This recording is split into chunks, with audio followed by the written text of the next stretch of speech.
Assalamu alaikum 5 class. How are you students? I hope you all fine. Now we start our period of English. Open your books. Our unit is Adventure with Sharks.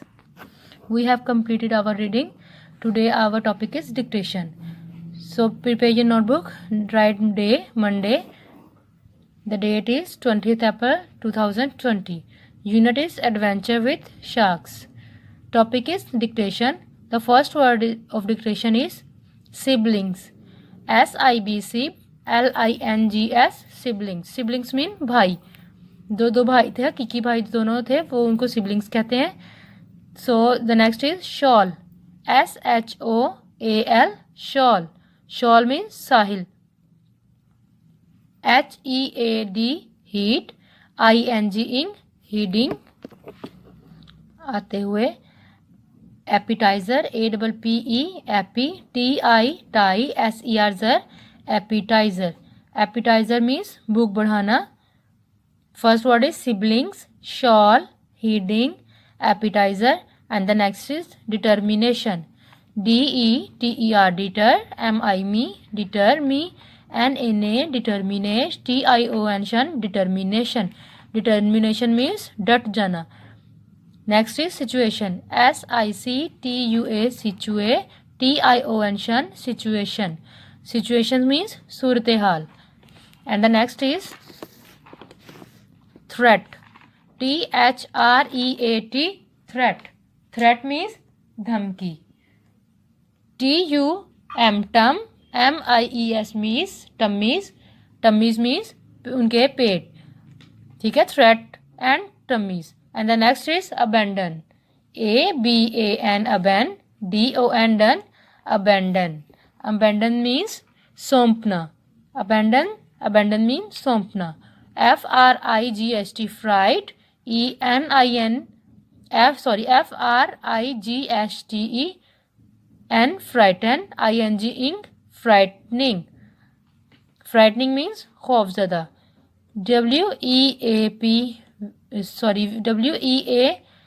WEAPONS weapons. Weapons means हथियार. SNAPPED snapped.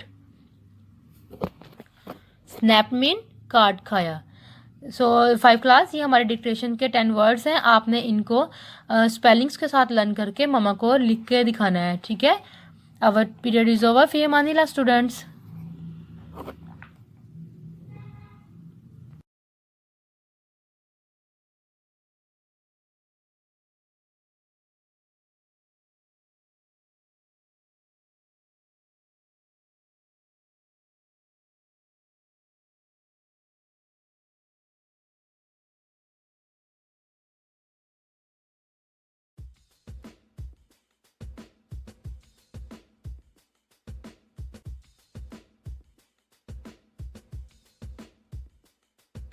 Assalamualaikum warahmatullahi wabarakatuh. How are you dear students? Hope you all will be fine and safe at home. Dear 5 class, let's start our science lecture. So open your books. We are discussing the unit number 6 soul. ठीक है बेटा, हम पढ़ रहे थे layers of the soul. ये हमने यहाँ तक पढ़ लिया था. ठीक है, अब हम इसको नेक्स्ट स्टार्ट करते हैं. The subsoil is where most of the soil's nutrients are found. पहले हमने पढ़ा था टॉप सोल के बारे में. टॉप सोल में क्या होता था कि सारे ऑर्गेनिजम्स जो मिट्टी में रहते हैं वो भी, और जानवर और पौधे सारे टॉप सोल पे पाए जाते थे. अब हम पढ़े हैं सब सोल. सब सोल में क्या होता है कि सोल के न्यूट्रिएंट्स, ग़िज़ाई अज्जा. देखें, अगर सोल में न्यूट्रिएंट्स नहीं होंगे तो हमारे जो पौधे हैं, ईटेबल प्लांट्स हैं, वो उनमें ग़िज़ाई अज्जा कहाँ से आएंगे? वो ये इसी सोल से हासिल करते हैं. ठीक है, आर फाउंड. तो ये इस सोल में किस में पाए जाते हैं? सब सोल में, जहाँ पर जड़ें गहरी होती हैं. It contains less humus and minerals like iron. इसके अंदर जो है कम ह्यूमस होती है, यानी जो ऊपर वाली सतह पर जो मिट्टी होती है वो इसके अंदर कम होती है, और इसके अंदर आयरन भी कम होता है. ठीक है बेटा.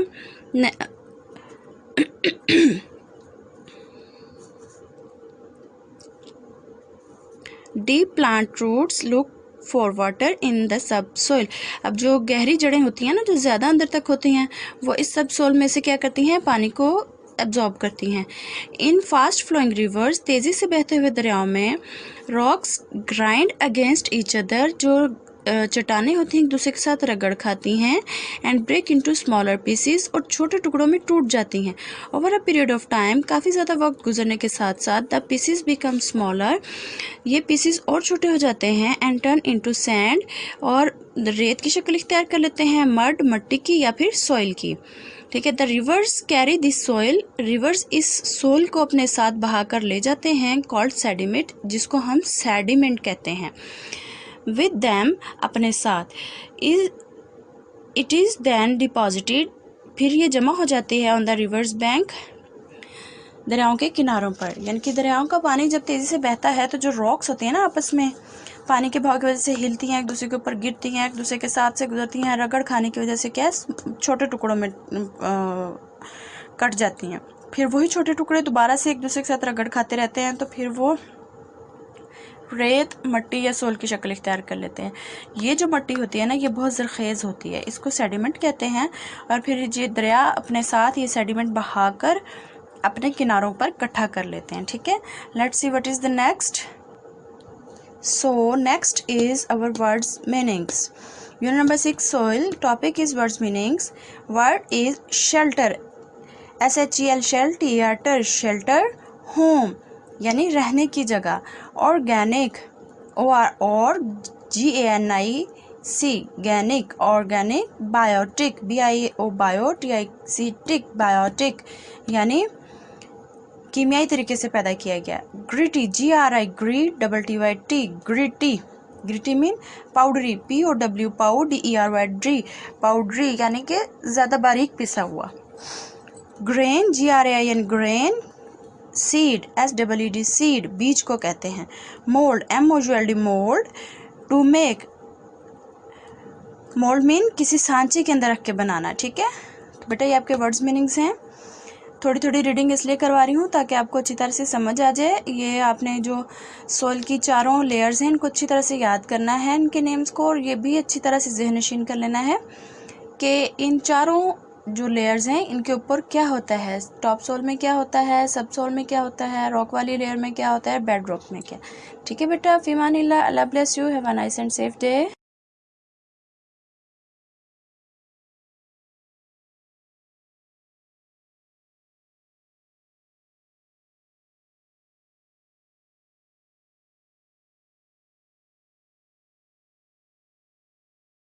अस्सलामुअलैकुम 5 class, I hope you all are fine. मैं उम्मीद करती हूँ कि आप सब अपने घरों में खैरियत से होंगे और महफूज होंगे। बेटा अब हम अपना उर्दू का लेक्चर स्टार्ट करते हैं। उसके लिए आप अपनी बुक ओपन करें। शाबाश बेटा, हमने अपना चैप्टर स्टार्ट किया हुआ है स्काउटिंग। ठीक है, जिसमें हम किसके बारे में पढ़ रहे हैं, स्काउट की पूरी तफसील के बारे में पढ़ रहे हैं। अब हम आज इसकी आगे रीडिंग शुरू करते हैं। स्काउट के 3 दर्जे हैं। कौन से दर्जे हैं? Shaheen scout, boy scout, row or scout. ठीक है, अब हम इनकी तफसील पढ़ लेते हैं। शाहीन स्काउट के शाहीन स्काउट क्या होती है और इसकी दर्जाबंदी किस तरीके से की जाती है।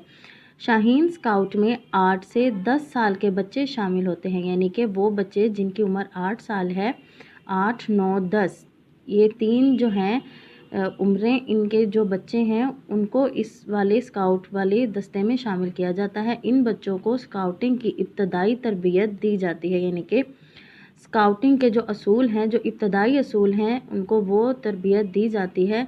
शाहीन स्काउट का नस्बुल ऐन बुलंद परवाज़ है, यानी कि उनका नस्बुल ऐन ये होता है कि हमने बहुत आगे तक जाना है। बुलंद परवाज़ का मतलब क्या है कि उन्होंने बहुत आगे तक जाना है और कामयाबी हासिल करनी है।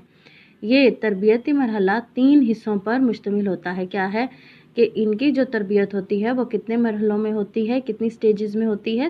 3 मरहलों में होती है, जिसमें एक के बाद दीगरे, यानी कि एक के बाद दूसरा 3 बैच दिए जाते हैं। कितने? 3 बैच दिए जाते हैं।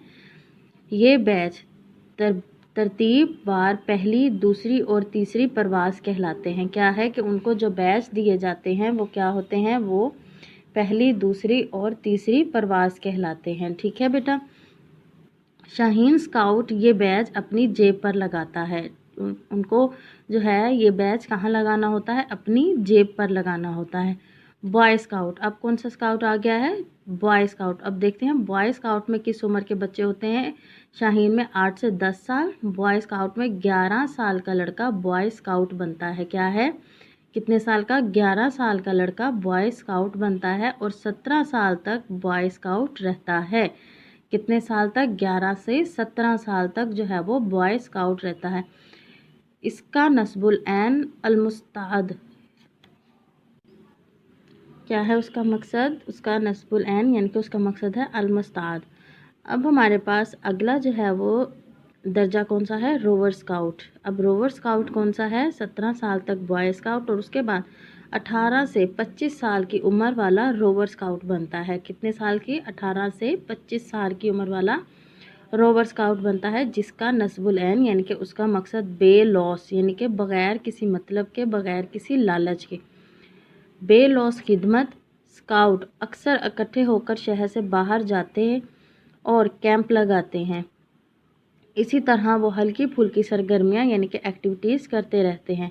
हर 4 साल बाद दुनिया भर के स्काउट कैंप लगाते हैं, यानी कि दुनिया में जितने भी स्काउट हैं, जितने भी स्काउट के दस्ते हैं, वो सब क्या करते हैं, वो कैंप लगाते हैं, जिसे जम्बूरी कहते हैं। क्या है कि जहाँ पर दुनिया के सब कैंप में, जहाँ पर दुनिया के सारे स्काउट एक कैंप में जमा होते हैं, उस मौके को हम क्या कहते हैं, जम्बूरी कहते हैं। इस तंजीम में तलबा को ये सिखाया जाता है कि वो दूसरों की मदद किस तरह कर सकते हैं। बिलखसूस इस बात की तरबियत दी जाती है कि नागहानी यानी कि अचानक आने वाली नागहानी आफात, हादसात और मुश्किल हालात में घिरे यानी कि फंसे लोगों की मदद किस तरह की जानी चाहिए। क्या है बेटा कि इस तंजीम में क्या सिखाया जाता है बच्चों को कि उन्होंने किसी भी वक्त में, किसी भी मौके पर या किसी भी हादसे में लोगों की किस तरीके से मदद करनी है। इसमें हर वो बच्चा शामिल हो सकता है जिसके दिल में खिदमत खल्क यानी कि मखलूक की खिदमत का जज्बा मौजूद हो, यानी कि मौजूद हो, उसके दिल में इस चीज़ का जज्बा हो। सिर्फ वही बच्चा जो है वो ये काम कर सकता है। पूरी दुनिया में स्काउटों के लिए एक जैसे असूल बनाए गए हैं। क्या है कि पूरी दुनिया में वो किसी भी मुल्क का स्काउट हो, किसी भी मुल्क के स्काउट का लड़का हो, उनके लिए असूल क्या हैं, एक जैसे हैं, जिनका अहद यानी कि वादा वो इस तरह करता है। अब हम उनका अहद पढ़ लेंगे कि वो उनके क्या क्या वादे होते हैं, क्या क्या जिम्मेदारियाँ होती हैं। मेरा नस्बुल ऐन होगा यानी कि मेरा मकसद होगा खिदमत खल्क, मखलूक की खिदमत, अपनी इज़्ज़त की हिफाजत, अपनी इज़्ज़त की वो हिफाजत करेगा। स्काउटों से दोस्ती, जो उसके स्काउट जो है वो लड़के हैं उसके साथ उनसे वो दोस्ती रखेगा। खुश इखलाकी यानी कि सबसे अच्छे तरीके से पेश आएगा। मुल्क व कौम से वफ़ादारी, हमेशा मुल्क और कौम से वफ़ादारी करेगा। जानवरों पर रहम, जानवरों के साथ भी अच्छा सलूक करेगा। कफ़ायत शारी यानी कि फ़जूल खर्ची नहीं करेगा। कौलो फ़ेल और ख़यालात की पाकीज़गी यानी कि वो जो बोलेगा और जो करेगा और जो सोचेगा वो सब क्या होंगे, पाकीज़ा होंगे, उनमें कोई भी गलत सोच नहीं होगी। ये वो असूल हैं जिनकी पाबंदी 11 साल से ऊपर के हर स्काउट पर लाजिम है, यानी कि शाहीन स्काउट से लेकर और रोवर स्काउट तक ये सब पर लाजिम है। इनमें बेशतर यानी कि अक्सर असूल इस्लामी तालीमात से मुताबिकत यानी कि उनसे मुमासलत रखते हैं, उन जैसे होते हैं। सलाम या सैल्यूट करते वक्त जब हम 3 उंगलियां माथे पर रखते हैं तो इसका मतलब 3 बातों पर अमल करना होता है। नंबर 1, कानून इलाही यानी कि जो अल्लाह ताला के बताए हुए असूल हैं, और हुकूमत की पासदारी यानी कि जो हुकूमत मौजूदा होगी उसकी पासदारी करेगा, यानी कि उनके साथ वफ़ादारी करेगा, उनके असूलों को मानेगा। अल्लाह और मुल्क से वफ़ादारी, अल्लाह और अपने मुल्क से वफ़ादारी करेगा, उनके साथ गद्दारी नहीं करेगा। खिदमत खल्क का आदा यानी कि मखलूक की खिदमत का इरादा। बच्चे कौम की अमानत और कीमती असासा हैं। अगर दौरान तालीम बच्चों को दूसरी खिदमत के लिए तरबियत दें, तरबियत के बेहतरीन मौक़े फ़राहम किए जाएँ तो यकीनन एक दिन हमारा माशरा मिसाली माशरा बन सकता है और इस माशरे में तरबियत याफ्ता हर फ़र्द अपनी इनफरादी सलाहियतों को बरूएकार लाते हुए मुल्क व मिल्लत की खिदमत का फ़रीज़ा अंजाम दे सकता है। क्या है कि अगर हम जो है वो बच्चों को तालीम के दौरान ही उनके ज़िम्मेदारियां और मुल्क से वफ़ादारी और इंसानों की खिदमत का दर्स दें, तो इंशाअल्लाह जब वो बड़े होंगे तो ये उनकी आदत उस टाइम भी मौजूद रहेगी और उनको अपने असूल याद रहेंगे और इसी तरीके से हमारा माशरा और हमारा मुल्क तरक्की कर सकता है। ठीक है बेटा, अपना ख्याल रखिएगा और उम्मीद करती हूँ कि आपने वो लोगो भी बनाया होगा।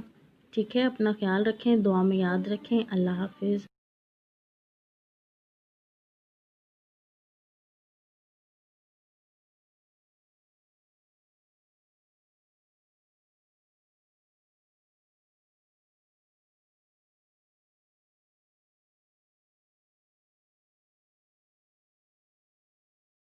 Assalamualaikum warahmatullahi wabarakatuh. How are you dear students? Hope you all will be fine and safe in your homes. Let's we start our maths. Open your books. Dear students, आज हम लोगों ने पेज नंबर 59 का question number 1 solve करना है। Page number 59 का question number 1। First of all manage your page manage करने के लिए आपने क्या करना है, डे और डेट राइट करनी है। What is day today? Day is Monday. आपने यहाँ पे मंडे राइट करना है और दूसरी साइड पे आपने डेट राइट करनी है 20 अप्रैल 2020। ठीक है, क्वेश्चन की तरफ आते हैं। क्वेश्चन है फिल इन द ब्लैंक्स। आपने इनको सॉल्व करना है। सॉल्व करने के बाद इन ब्लैंक्स में इनके आंसर राइट करने हैं। ठीक है बेटा,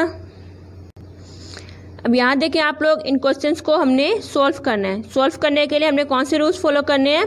board maths rule. Board maths rule को फॉलो करते हुए हम इन क्वेश्चंस को सॉल्व करना है। बी से क्या था? बी से ब्रैकेट्स, ओ से ऑफ, डी से डिवाइड, एम से मल्टीप्लिकेशन, ए से एडिशन, एस से सब्ट्रैक्शन। ठीक है, हमने इसी हिसाब से इन क्वेश्चंस को भी इसी तरतीब से सॉल्व करना है। अब ए पार्ट हमारे पास है 1/5 प्लस 3/5 माइनस 4/5। ठीक है, अब इसमें देखिए हमारे पास 2 ऑपरेशंस हैं। कौन कौन से हैं? एक ऐड का, दूसरा सब्ट्रैक्ट का, यानी प्लस और माइनस का। अब हमने देखना है इसमें से पहले हमने कौन सा सॉल्व करना है। अब यहाँ देखें, पहले हमारे पास हमने जमा करना है, उसके बाद हमने माइनस करना है। ठीक है, पहले हमने इन 2 वैल्यूज़ को सॉल्व करना है। अब देखिए नीचे हमारे पास डिनोमिनेटर सेम है तो हम ऊपर वाला ऐड कर सकते हैं। 3 और 1 कितने होते हैं? 4। 4/5 आ गया माइनस 4/5, वैसे का वैसे आपने राइट करना है। ठीक है, अब हमने फिर डिनोमिनेटर हमारे पास सेम है तो हमने 4 में से 4 को कट करना है। 4 में से 4 गए, बाकी कितने रह गए? 0। ठीक है, 0/5। जब भी हम किसी नंबर को 0 पे डिवाइड करते हैं या मल्टीप्लाई करते हैं तब उसका आंसर क्या आता है? 0 ही आता है। ठीक है बेटा, अब हमने ब्लैंक्स में क्या राइट करना है? 0। ठीक है, अब देखिए हमने यहाँ पे 0 राइट कर दिया। उसके बाद हम इसका बी पार्ट देखते हैं। बी पार्ट हमारे पास है 3/4 मल्टीप्लाई बाय 12/15 डिवाइडेड बाय 24/15। अब हमारे पास यहाँ पे 2 ऑपरेशंस है, मल्टीप्लाई एंड डिवाइड। अब देखिए हमने पहले क्या सॉल्व करना है? पहले हमने डिवाइड करना है, उसके बाद हमने मल्टीप्लाई करना है। ठीक है, अब हमने पहले ये डिवाइड वाला सॉल्व करना है तो हमने फर्स्ट वाला वैसे का वैसे राइट कर देना है। 3/4 मल्टीप्लाई ये वैसे ही राइट कर दिया 12/15। अब हमने डिवाइड को किस में चेंज करना है? डिवाइड को हमने मल्टीप्लाई में चेंज कर दिया। ठीक है, तो साथ वाली वैल्यू क्या हो जाएगी? उलट जाएगी। ठीक है, अब ये वैल्यू उलट गई, 24/15 था, यहाँ पे आके हो गई 15/24। ठीक है, अब हमने 15 को क्रॉसिंग में कटिंग करनी है। 15 से कैंसिल हो गया, 12 1 ज़ा 12, 12 2 ज़ा 24। ठीक है, अब हमने क्या करना है? ऊपर वाली वैल्यू को ऊपर वाले से मल्टीप्लाई कर देना है, नीचे वाले को नीचे वाले से। अब 3/4 मल्टीप्लाई वैसे ही राइट किया, 1 1 ज़ा 1, 2 1 ज़ा 2। ठीक है, अब क्या किया? अब यहाँ पे भी ऊपर वाली वैल्यू को ऊपर वाली वैल्यू से मल्टीप्लाई कर दें क्योंकि दरमियान में क्या है हमारे पास? मल्टीप्लाई, और नीचे वाली वैल्यू को नीचे वाली वैल्यू से मल्टीप्लाई कर देते हैं। 3 1 ज़ा 3, 4 2 ज़ा 8। अब हमने ब्लैंक में क्या लिखना है? 3/8। 3/8 इसका आंसर है। ठीक है, यहाँ देखें बी पार्ट का हमारे पास आंसर क्या निकला था? 3/8। ये हमने यहाँ पे राइट कर दिया। अब हम इसका सी पार्ट देखते हैं। अब इसका सी पार्ट है 3 होल 1/10 प्लस 9 होल 2/10 डिवाइडेड बाय 9/10। अब हमने क्या करना है? सबसे पहले ब्रैकेट को सॉल्व करना है। यहाँ पे हमारे पास था ना, पहले हमने ब्रैकेट को सॉल्व करना है, उसके बाद हमने ये ऑपरेशन सॉल्व करने हैं। ठीक है, अब हमने सबसे पहले ब्रैकेट को सॉल्व करना है। ब्रैकेट में हमारे पास क्या है? एडिशन का साइन है, तो हमने इसको जमा करना है। ठीक है, अब हम पहले इसको सॉल्व करते हैं। ये क्या होगा? यहाँ पे हमारे पास बाहर है 3, यहाँ पे 9। इन दोनों को हम पहले ऐड कर लेते हैं। 9 और 3 कितने होते हैं? 12। हमने ये बाहर यहाँ पे राइट कर दिया। उसके बाद हम इस फ्रैक्शन वाली फॉर्म को सॉल्व करते हैं। ये हमारे पास क्या है 1/10 और 2/10। 1 और 2 देखिए डिनोमिनेटर सेम है तो हम ऊपर वाला ऐड कर सकते हैं। 2 और 1 कितने होते हैं 3, नीचे क्या है 10, 3/10 आ गया। उसके बाद हमने ये वाली वैल्यू लिखनी है डिवाइडेड बाय 9/10। अब देखिए ये ब्रैकेट ख़त्म हो गई है, ठीक है। अब हमने क्या करना है, सबसे पहले डिवाइड करने से पहले हमने इस चीज़ को सोल्व करना है, ठीक है। सोल्व करने के लिए हम क्या करेंगे, नीचे वाली वैल्यू को हमने साइड वाली वैल्यू से मल्टीप्लाई करना है, फिर ऊपर वाला हमने उसमें जमा करना है। अब 12 को 10 से मल्टीप्लाई करें, 10 को 12 से मल्टीप्लाई करें, क्या आता है 12 का टेबल 10 तक पढ़ें, हमारे पास आता है 120। 120 में हमने 3 ऐड करना है, ये हो जाएगा 123। 123/10 डिवाइड 9/10 वैसे का वैसे राइट कर दिया। अब हमने क्या करना है, नेक्स्ट स्टेप में डिवाइड को हमने मल्टीप्लाई में चेंज करना है। 123/10 डिवाइड को हमने मल्टीप्लाई में चेंज कर दिया तो साथ वाली वैल्यू उलट जाएगी, 10/9 हो जाएगी, ठीक है। यहाँ पे 9/10 थी, यहाँ पे 10/9 हो जाएगी। तो आपने नेक्स्ट स्टेप में आपने क्या करना है, आपने कटिंग करनी है। आपने 10 को 10 से कैंसिल कर दिया, बाकी हमारे पास क्या रह गया 123/9। अब हमने इसको क्या करना है, इसको डिवाइड करना है। 123 को हमने अंदर राइट किया, 9 को बाहर राइट किया। 9 1 जा 9, 12 में से 9 कट करें, कितने रहते हैं हमारे पास 3। उसके बाद हमने 3 को भी नीचे उतार लिया, ये हो गया 33। अब 9 के टेबल में 33 से कम क्या आता है 27 आता है, तो 9 3 जा 27। फिर हमने 3 में से 7 नहीं कट हो सकते तो हमने यहाँ से कैरी लिया, ये हो गया 13। 13 में से 7 हमने निकाला तो हमारे पास कितने रह गए 6। यहाँ पे 2 था, 2 में से 2 निकालेंगे तो 0 आ जाएगा।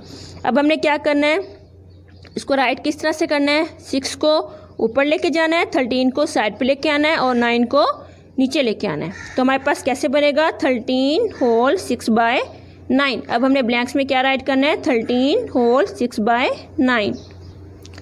यहाँ देखिए हमने ब्लैंक्स में ये राइट कर लिया 13 होल 6/9। उसके बाद क्वेश्चन नंबर डी है, डी पार्ट देखते हैं इसका। डी पार्ट है इसका 4/5 डिवाइडेड बाय 9/5 ब्रैकेट में है, मल्टीप्लाई बाय 18/7 डिवाइडेड बाय 1/4। अब हमने सबसे पहले क्या सोल्व करनी है, ब्रैकेट सोल्व करनी है। ब्रैकेट में क्या है हमारे पास डिवाइड है। अब डिवाइड को हमने क्या करना है, डिवाइड को हमने मल्टीप्लाई में चेंज करना है और साथ वाली वैल्यू उलट जाएगी, ये हो जाएगा 9/5 था तो 5/9 हो जाएगा। तो 4/5 मल्टीप्लाई बाय 5/9।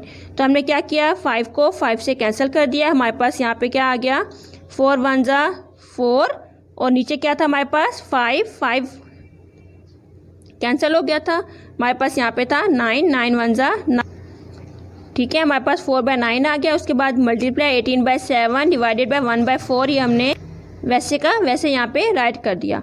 अब यहाँ पे हमारे पास आंसर क्या था 4 1 जा 4, 9 1 जा 9, 4/9 हम यहाँ पे आ गया। मल्टीप्लाई बाय 18/7 डिवाइडेड बाय 1/4, इसे हमने वैसे का वैसे राइट कर दिया। अब हमने क्या करना है, हमने यहाँ पे हमारे पास 2 ऑपरेशंस हैं, मल्टीप्लाई एंड डिवाइड। अब देखें हमने पहले क्या सॉल्व करना है, पहले हमने डिवाइड सॉल्व करना है, उसके बाद हमने मल्टीप्लाई सॉल्व करना है। तो हमने पहले क्या सॉल्व करना है, पहले हमने डिवाइड सॉल्व करना है। तो डिवाइड सॉल्व करने के लिए हम डिवाइड को मल्टीप्लाई में चेंज करेंगे, ये वाली वैल्यू वैसे के वैसे आएगी और ये वाली वैल्यू उलट जाएगी, तो ये हो जाएगा 4/1, ठीक है। अब यहाँ देखिए ये हमारे पास 4/9 मल्टीप्लाई बाय 18/7 मल्टीप्लाई हमने डिवाइड को मल्टीप्लाई में चेंज किया, ये हो गया 4/1। अब हमने इसको आपस में कैंसिल करने, देखो दोनों में मल्टीप्लाई हैं तो हमने आपस में इनको कैंसिल कर दिया। 9 1 जा 9, 9 2 जा 18। अब ऊपर वाले को ऊपर वाले से मल्टीप्लाई कर दे, नीचे वाले को नीचे वाले से मल्टीप्लाई करते हैं। 4 2 जा 8, 8 4 जा 32, ठीक है। 7 1 जा 7, तो हमारे पास आंसर क्या आ गया 32/7।